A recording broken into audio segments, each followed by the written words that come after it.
જોઈ રહ્યા છો ગુજરાત એટેલ લાઈવ। હવે જો અગત્યના સમાચાર। ધારી નગરપાલિકાની કામગીરીથી લોકો બન્યા હવે ત્રાહિમામ। ધારી ગામ તેમજ ધારીના પરાની એક જ માંગણી, નગરપાલિકા કરતા સારી જોઈએ ગ્રામ પંચાયત। જોઈએ આ ખાસ રિપોર્ટમાં।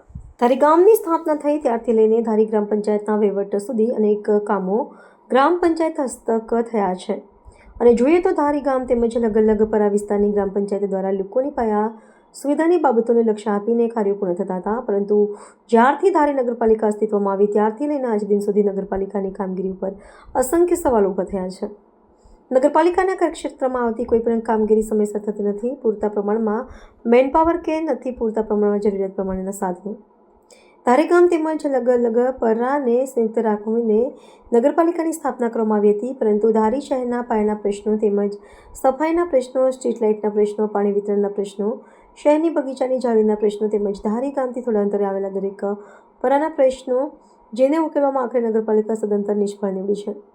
સ્થાનિક લોકોના દિન પ્રતિદિન આક્ષેપો નગરપાલિકાની કામગીરી ઉપર થતા રહેશે, પરંતુ આ નિર્ભય નગરપાલિકાને જાણે કોઈ અસર ન હોય એવું દેખાઈ રહ્યું છે। સવાલ તો અહીં એ ઉપસ્થિત થાય છે કે કેવી રીતના નગરપાલિકાની કામગીરી ચાલતી હશે। લોકોનો અંતિમ વિસામો ગણાતું સ્મશાન આજે ખૂબ જ ખરાબ પરિસ્થિતિમાં જોવા મળી રહ્યું છે।